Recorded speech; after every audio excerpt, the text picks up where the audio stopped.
What's going on, everybody? So we have the November predictions. I'm sorry these come out so late. Just the time just keeps slipping by me, and I don't know what's going on. But regardless, we're here. I'm just gonna do a quick little update. This is gonna be quicker than my usual Oscar predictions because I just did like over an hour-long conversation with the Oscar expert on my channel. You can check that out. We actually hit on a lot of different categories, so I actually don't need to spend too much time on them. So it'll be a little bit quicker. But regardless, let's just jump right in. We'll start with Best Picture. Okay, so nothing has changed in the top two. I still have Everything Everywhere All at Once at number one. I have no reason to change that as of now. And The Fabelmans at number two. The Fabelmans is going exactly as I planned it will. Early frontrunner syndrome. That's what I like to see.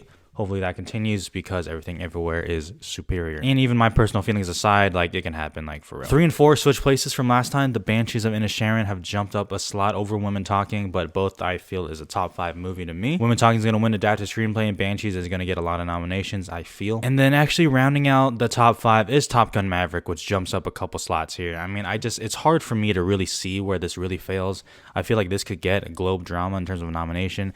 It could get PGA.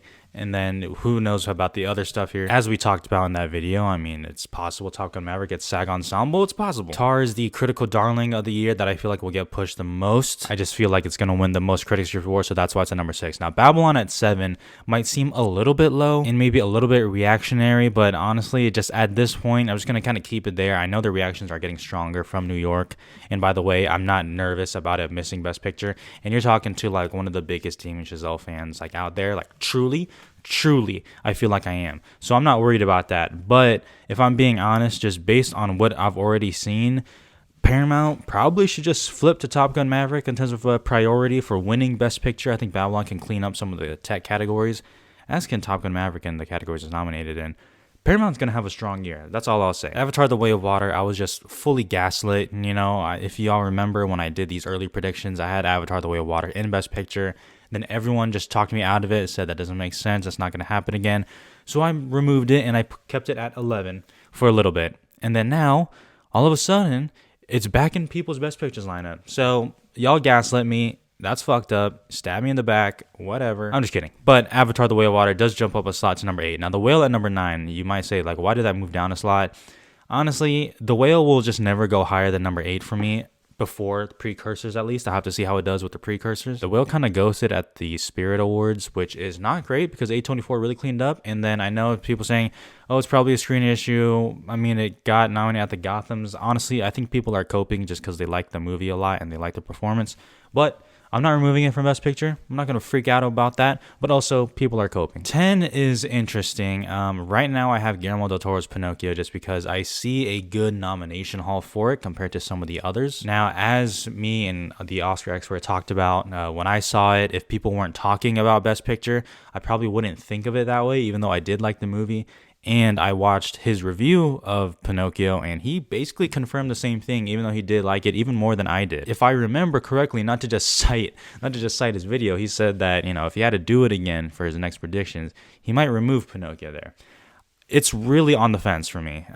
I'm going with it at number 10 because it can still get more nominations. The nomination package would just be better, and still, Guillermo del Toro might be the GOAT, you know what I'm saying? I don't know the GOAT of what, but maybe the GOAT of people just really like him because how much he champions like theaters and cinema and everything like that, and he can just campaign this on his own. So I'm going to keep it at number 10 for now. We'll see how long that lasts. Okay, then we have a whole bunch of movies that can get nominated, really from 11 to 16 or 17, honestly. And I will say maybe like 17 to 20. Please don't freak out that much if you're saying like, why is this here instead of this?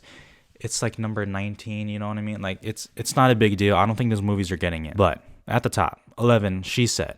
Now, the nomination package for She Said might not be that great. It's going to be adapted screenplay, and then maybe Carey Mulligan. I don't think anything else would probably get it. That being said, it still feels like one of those movies that can just still get in Best Picture. I feel like a lot of people, for the most part, are watching She Said, and it's like, hey, that's pretty good. And that seems to be the consensus. Is that enough in a slot of 10?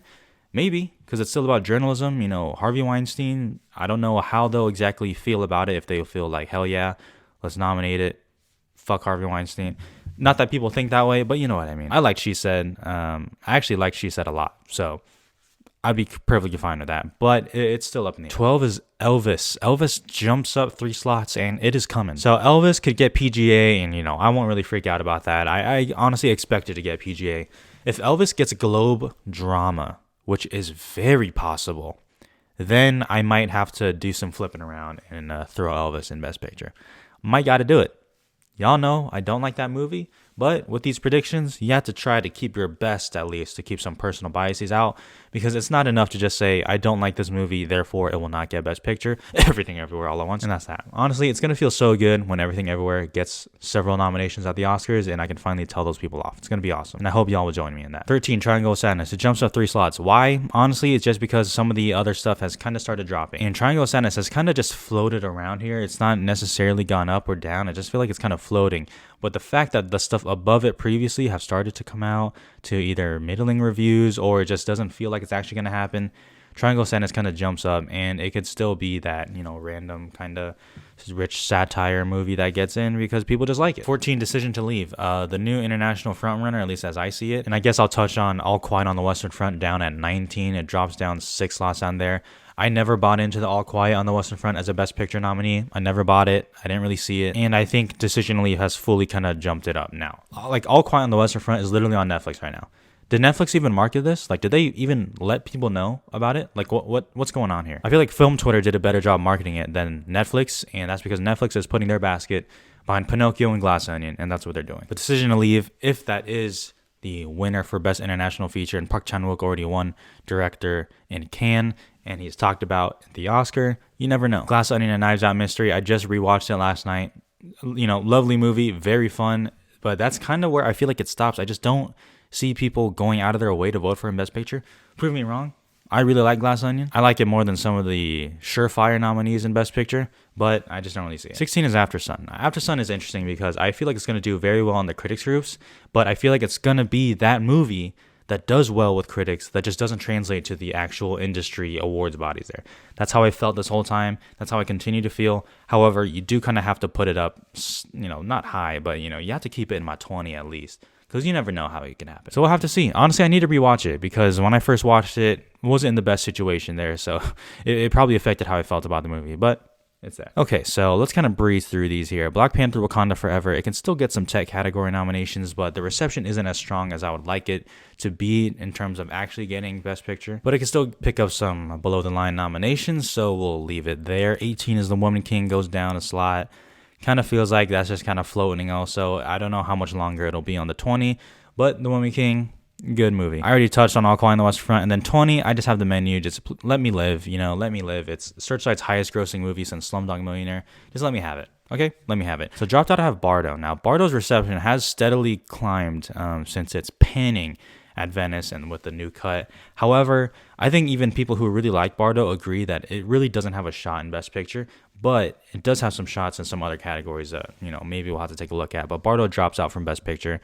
Maybe I'll throw it back in next month, but it'll just stay below, the 10, like for sure. Emancipation, I'm actually seeing Emancipation pretty soon as of when you guys are seeing this. I've been hearing not the best buzz about it, weirdly, because you do hear like, oh, this is Antoine Fuqua's best movie since Training Day, and then also some of the people behind the movie in terms of the writer is not exactly pose confidence, I should say, but, I'm interested to see it.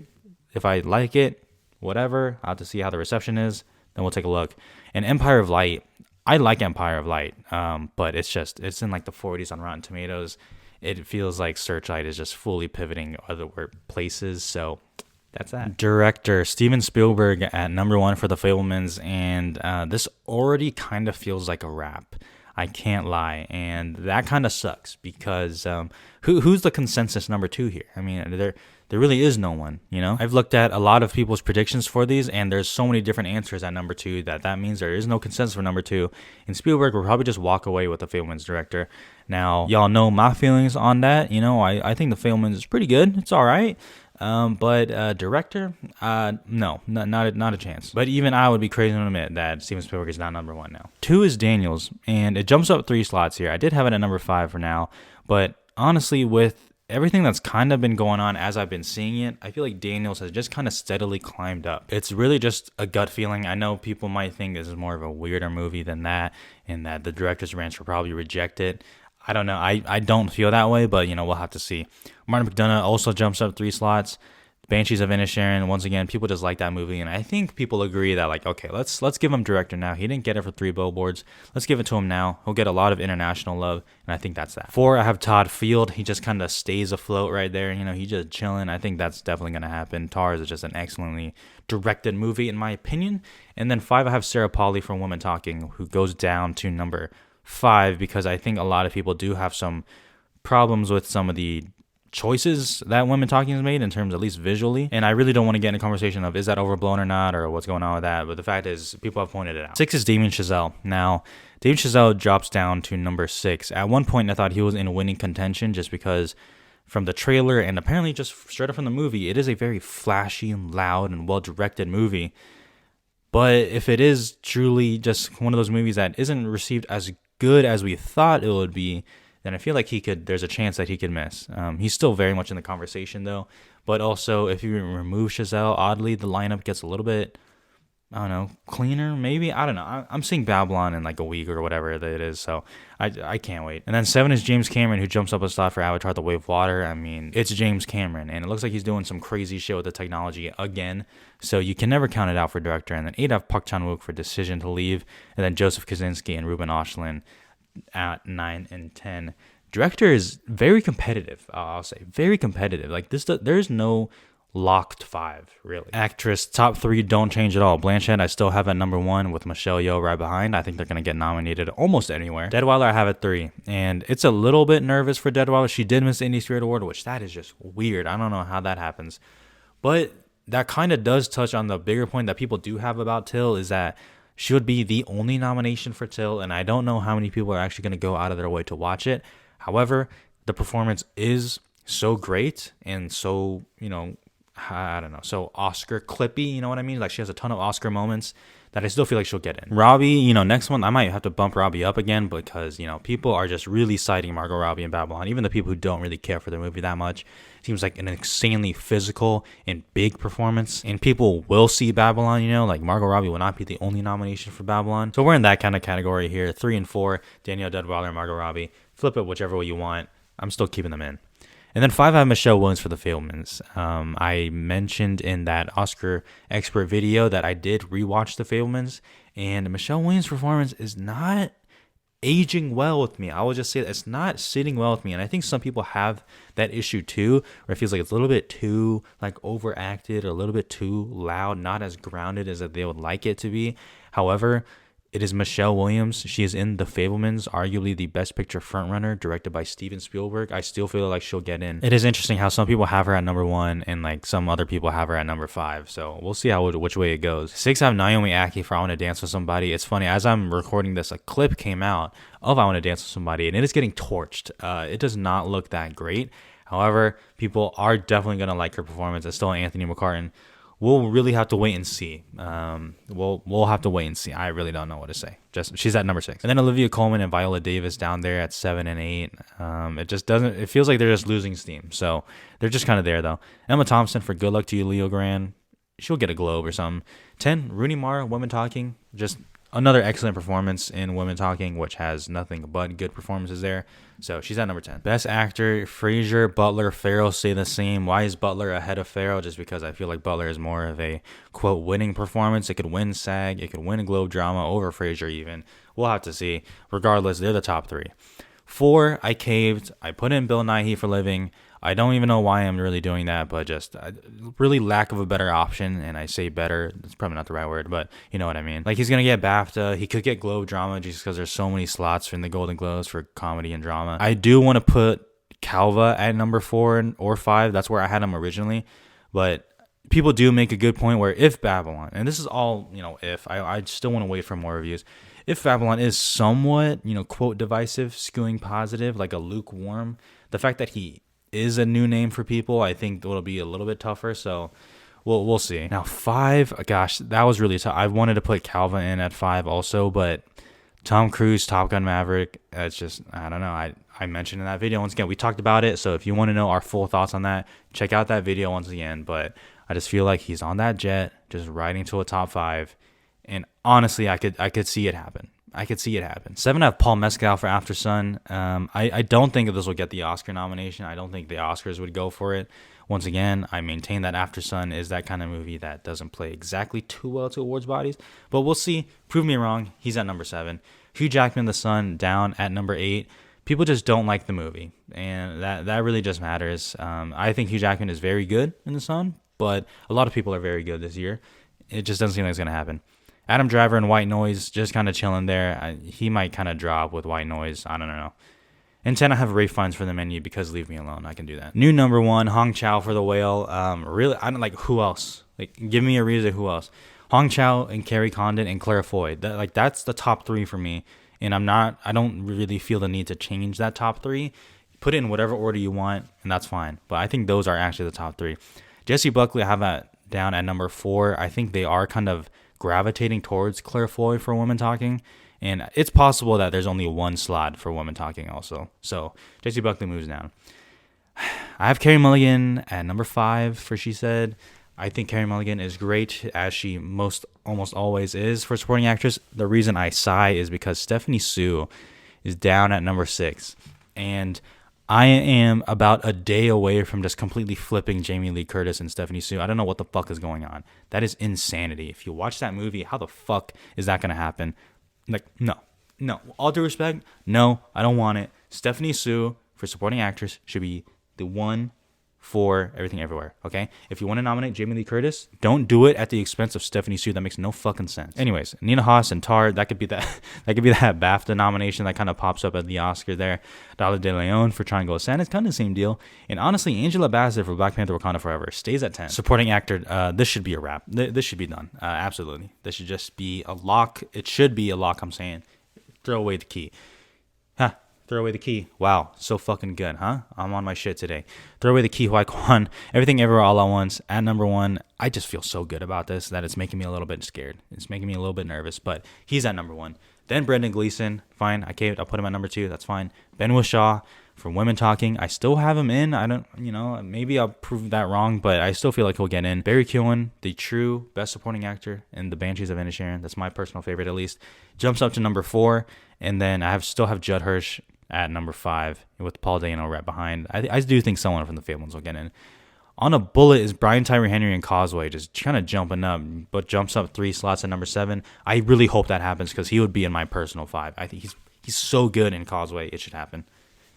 Brad Pitt in Babylon. I've actually heard very good things about Brad Pitt in Babylon, but once again, I don't know if people are going to feel the need to nominate him, or as soon as one awards body does nominate him, the flood of social media is going to happen. And I do think it'll have some impact on some people. We'll see, though. Sometimes it doesn't. Sometimes it does. 9 is Eddie Redmayne and The Good Nurse, and then Mark Rylance and Bones and All. Kind of in that same kind of fucked up category. They're playing some crazy-ass people. But, you never know with them. Original screenplay. The top 7 has not changed from last month. I still have Babylon on the outside looking in, with Tar and Triangle of Sadness rounding out the Fabelmans, Banshees, and Everything Everywhere, which makes sense. The Menu jumps up 2 slots as it's performing well at the box office. After Sun jumps in, and Armageddon Time slides down. Not really much to comment on here. I still feel the same way. If I have Everything Everywhere winning Best Picture, I have it winning Screenplay. Adapted Screenplay, once again, not a ton of new changes here. I really truly don't know what to do at number 5. I ended up going with Living, and as I'm looking at that, I don't even remember typing that in, but I guess I have it in. I know the writer is very well respected, and Living could happen. We could get a screenplay. Top Gun Maverick rises above White Noise, and then Pinocchio's just there at number 6. Just let me chill on this one. Let me marinate on it a little bit. And the Batman and Bones and All down there, but really the 5th slot to me is actually between like Living, Pinocchio, Top Gun, and White Noise. That's really what I think it comes down to. Cinematography, so I changed it to Avatar The Way of Water. There is that crazy stat where if the visual effects winner is nominated in Best Picture, it wins cinematography. And if I have that happening, which I do, I'm just going to follow it. I know stats break all the time, whatever. Babylon, also, the cinematography just gets pointed out. Line of Sangren, amazing. The Fabelmans, just okay, like sure, I guess it'll be in the top 5. Top Gun Maverick, I'm trying to feel better about it. And then I actually have Bardo in cinematography, then followed by All Quiet and Empire of Light and Banshees. Honestly, pretty good category for cinematography. Really, to me, it does come down to Avatar and Babylon, to be honest. Like, I don't see The Fablemans or Top Gun competing for a win. If Bardo was received stronger, I think it would contend for a win. But honestly, it'll have a hard enough time getting a nomination if people just reject the movie. Costume design, Babylon, once again, like, even the poor reactions, a lot of the texts were getting cited for Babylon. So it's still going to do well, I think. Costume design at number 1, then Black Panther, then Elvis, then The Woman King. And then I guess The Fablemans. I do want to put Mrs. Harris Goes to Paris, but I'm not sure how much like that'll be really seen. Like, even I haven't seen that movie, and I think I need to.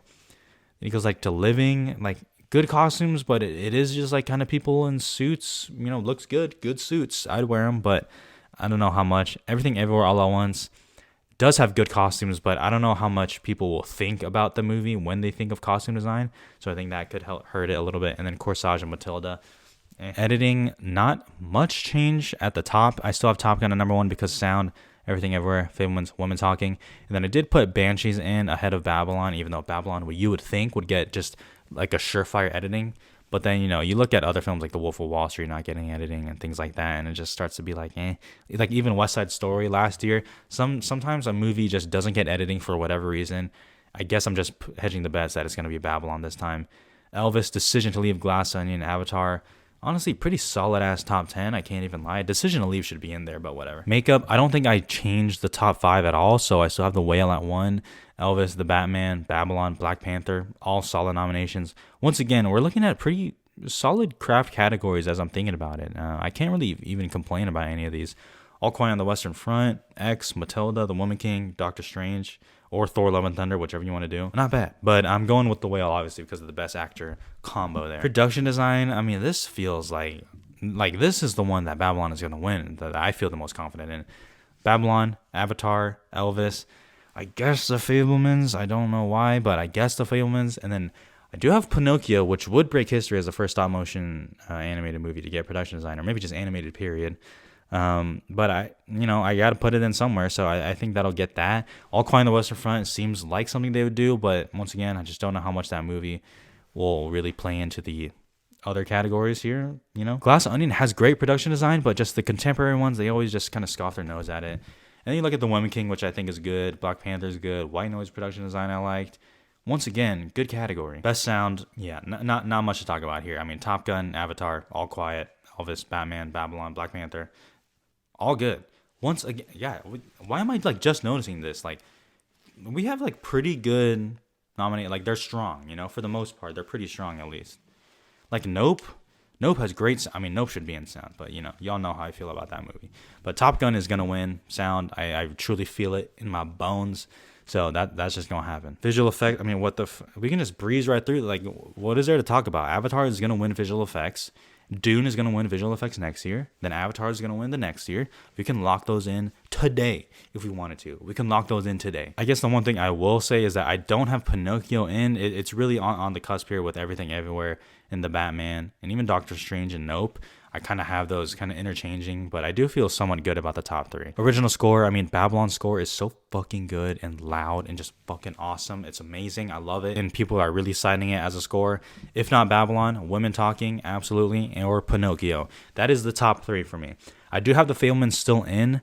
I respect the Oscar actor for removing it because I don't think it should get nominated. Like, what are we talking about? John Williams, like, overdue, I mean? Like, what do you mean? Man has more nominations than like everyone combined almost. But I still have him in, but it is at number 4, close to being on the edge. And then I do have Avatar: The Way of Water because the score does sound amazing. I know it's not a name, but we'll see. Then Empire of Light is also a great score, even though I do like their Bones and All score also. They just can't do no wrong. Banshee is good. The Batman's still a fire-ass score. White Noise is a good score. Living was a good score. But those are the top 5 I have right now. Original song, Black Panther, Wakanda Forever, goes above Hold My Hand for Top Gun Maverick with Lift Me Up by Rihanna. 5 is Diana Warren. I still have Not To. New Body Roomba for White Noise is like the credit song for it. That's pretty cool. They should nominate Nobody Like You for Turning Red. Why is that? Like, why do I feel like that's not going to happen? That just doesn't make sense. It's a fire-ass song. Chapapa is not that good of a song, in my opinion. Animated feature, this a wrap. This a wrap. Pinocchio, we already know what's going to win. Turning Red, yes, that is going to get nominated. My Father's Dragon, I think, is going to get nominated. And actually, it might be pretty interesting. This might be surprising for you guys, but I have The Bad Guys and Puss in Boots: The Last Wish. Now, let me say, The Bad Guys, one, good movie, and I think people like it. Puss in Boots, there's an embargo on it, but I did see it, but the social embargo is out. All I'll say is it's good. Like, it's pretty good. I was pleasantly surprised with it. The animation is excellent, and the voice acting is great. The action is pretty good. I don't think it's like an amazing movie by any means, but it's actually much better than I thought. And if the first one got nominated, I think this one can too, because Strange World has kind of pooped out. Doesn't seem to be doing that good. Wonderland Wild, kind of divisive in a way. The Sea Beast, I just don't think is getting enough eyes on it. Lightyear seems kind of dead in the water.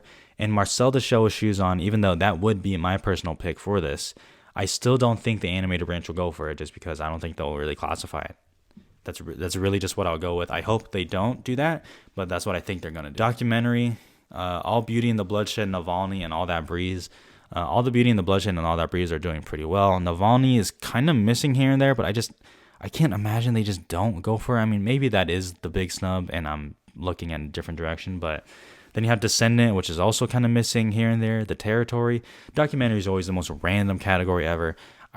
For what it's worth, I have Fire of Love getting snubbed just because of the archival footage, which is starting to kind of wane a little bit in terms of, oh, it has archival footage, therefore they won't get nominated. Haven't really seen that in the past couple years. Something big is going to get missed, though. But we have some good documentaries this year, so can't complain about that. An international feature, Decision to Leave at number 1. Then All Quiet, Close, Bardo, and Saint Omer. So not much change there, except for flipping All Quiet and Decision to Leave. But we'll have to see. I mean, I have to watch so many of these movies right now. Like, I have so many movies to catch up on before, like, voting ballot starts for, like, critics groups and everything. So we'll have to see. But those are my predictions. Let me know your guys' predictions also, or where you think I'm crazy, or where you think you're crazy. Any big swings you're taking, because I want to know. But hopefully I get December predictions out like earlier in the month. But thank you all for watching, and I will see you next time.